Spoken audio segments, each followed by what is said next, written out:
እንደማትም በደንብ ታውቃለች። ቤቲ እንዳታደርጊው ቤቲ፣ ተይ እያልኩሽ ነው ቤቲ። ቤቲ ስለ አቶ በላይ ምንድን ነው የሰማሽው? ንገሪኝ። አባባ በእውቀት ክፍል ውስጥ የኪራይ መክፈል የለበትም ማለት ነው። ቆይ እነ ጋሼ በላይ ምንድን ነው ያደረጉት? እኔ ተደብቄ የሰማሁት እስከዚህ ድረስ ነው። አዎ የማታውቁት ነገር አለ።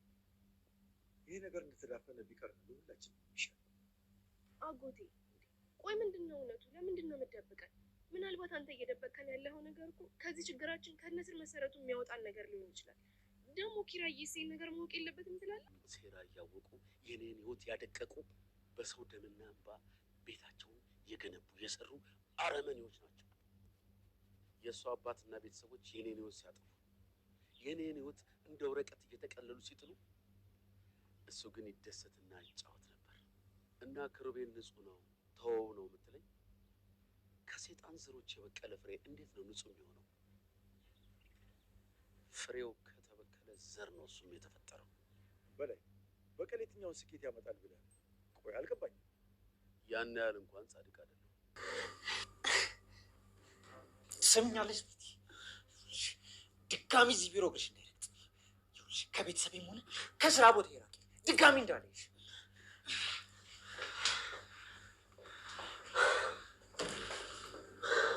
ይኸውልህ ኪሩቤል፣ አንተ የኔን እጅ ለመጨበጥ እንደምትመጣ በድጋሚ በጣም እርግጠኛ ሆኜ እነግርሃለሁ። ያ የሚሆነው ግን አቶ በላይ ያንተን ቤተሰብ ከበታተንና ከጨረሰልህ በኋላ ነው። እሺ ቤቲ? በጣም እየተናደድኩ፣ ሌላ ነገር ሳይፈጠር ከቢሮ ውጪ ውጪ።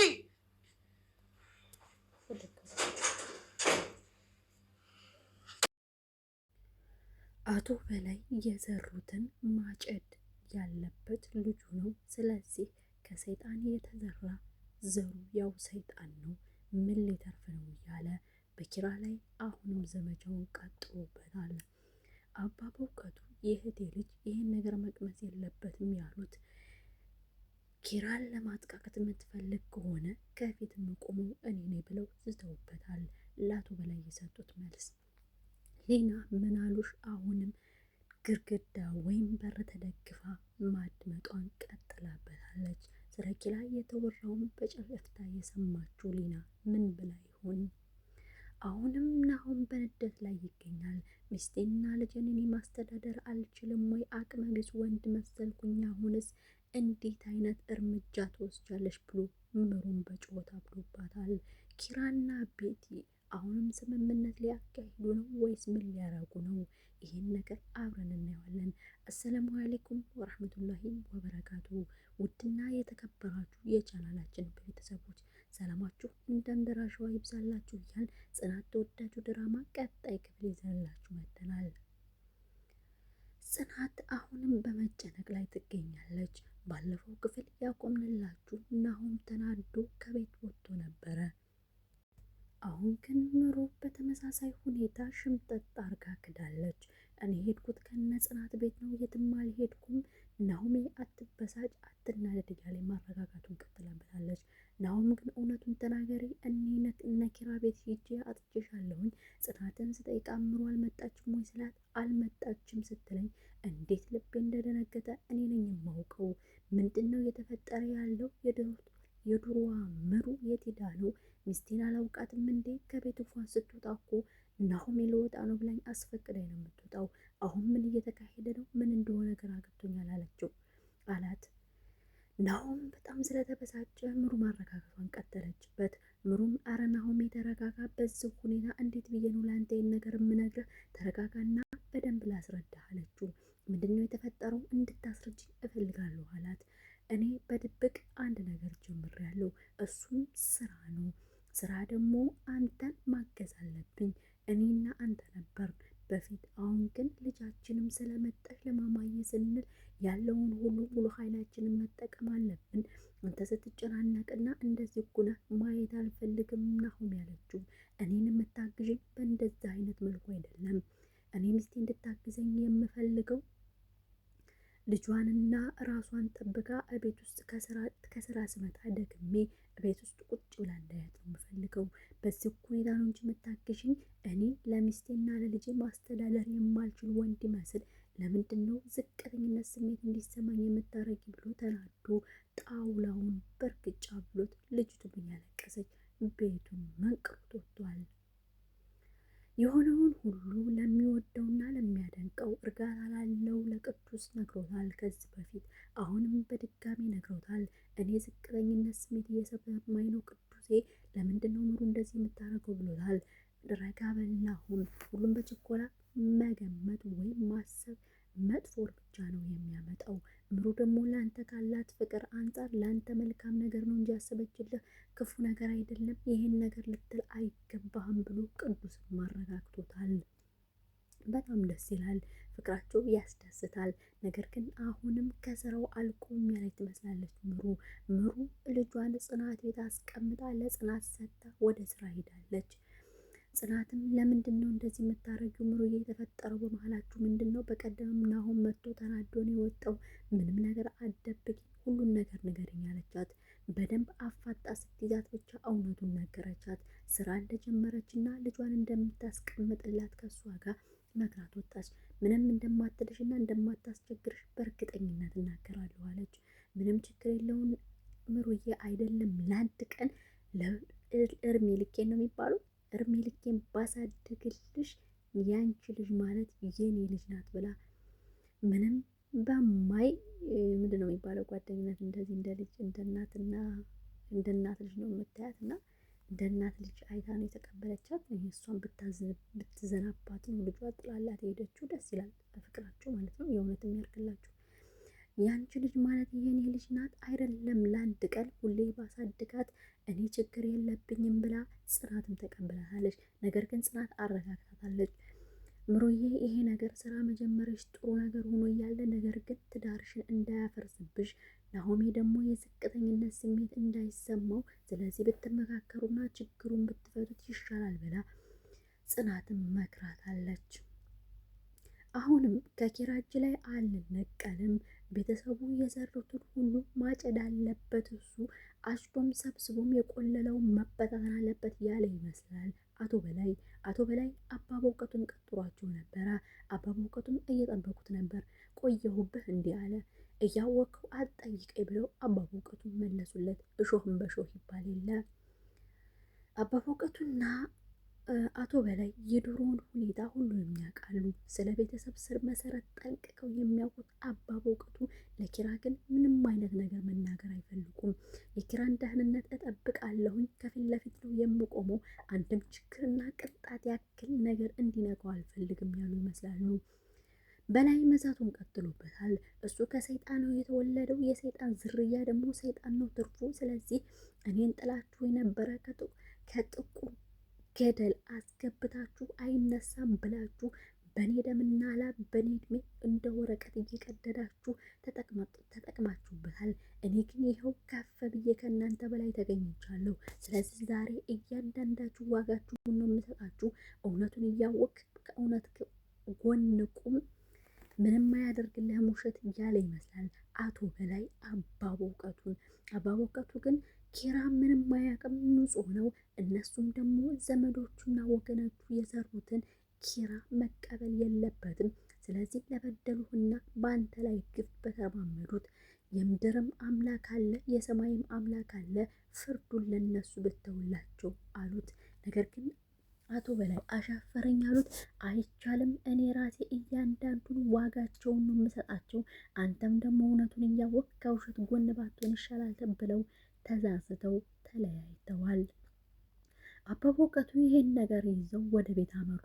ክላሳቸው ቁጭ ብለው ብቻቸውን እያወሩ ያሉት አባ በእውቀቱ ምን አሉሽ ወይም ሊና በር ተደግፋ ታዳምጣለች። ያሉትም ነገር ያው ከአቶ በላይ ጋር ያወሩትን ነው። ኪራ በማያውቀው ጉዳይ ምንም ዋጋ መክፈል የለበትም። በላይ ይሄ ሴራውን ማቆም አለበት ነበር ያሉት። ይህንን ደግሞ ቤት ውስጥ ሲሉ ሊና የሰማችው በሩን በርግዳ ገባች። መቆርቆርም አይታሰብም። የለም እረ ይቅርታ በሩን ሳልቆረቁር ገባሁኝ እንዴ አባ በእውቀቱ እስኪ ለኛ ይንገሩን፣ ከአቶ በላይ ጋር ያለው ግንኙነት ወይም የበፊት ግንኙነታቸው የኪራ ቤተሰብ ምንድን ነው?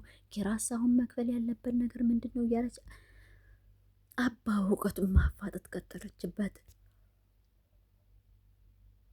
አባባ እውቀቱም ዝም ካሉ በኋላ ሊና አንቺ የማታውቂው ብዙ ነገር አለ ሊና ልጄ ዝም ብለሽ ሂጂ፣ ችግር ስላለ ነው። ስለዚህ እሱ ችግር ደግሞ እንዲመጣ አልፈልግም። እኔ ለኪራ ከፊቱ ነው የምቆምለት። ምንም ጥይት ቢመጣ እኔ ቀድሜ ነው የምሰዋለት አሏት። እሺ ችግር ከመጣም አብረን እንጋፈጠዋለን ብላ ሊና ከቤት ወጣች፣ ከክላሳቸው ወጣች። ሊና ግን አፉ አይቆጥርም። ሂዳ ለጽ ነገረቻት። ጽ ደግሞ ወደ ገደለው ግቢ፣ ምንድን ነው ዛዛታ የምታበዥው አለቻት። እኔ አንድ ነገር ሰምቻለሁኝ። አባባ እውቀቱ ኪራ ምንም አይነት መስዋዕት መክፈል የለበትም፣ ቤተሰቡ ባመጡት ጦስ እያሉ ነው እና ይሄ ነገር ምን እንደሆነ ግን አላውቅም አለቻት። ምንድን ነው ደግሞ አንቺ የምታመጭብኝ ብላ ከመቀመጫዋ ተነሳች። እኔ አላውቅም እንደ አማርኛ ፊልም አንጠልጥለውብኝ ነው የቀሩት በማለት ሊና መለሰችላት።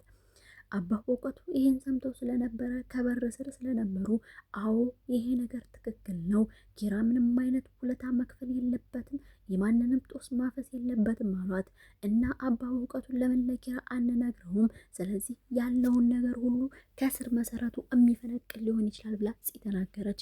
ለኪራ የምታስቡለትና የምታዝኑለት ከሆነ ኪራ በህይወት እያለ ይሄን ነገር መናገር የለባችሁም፣ መስማትም የለበትም ብለው አባባ እውቀቱ ከተቀመጡበት ተነስተው ወደ ክላሳቸው አመሩ። በሌላ በኩል በምስሉ ላይ የምታዩት ኪራና ቤቲ ሊስማሙ ይመስላል። ነገር ግን ነገሩ ሌላ ነው።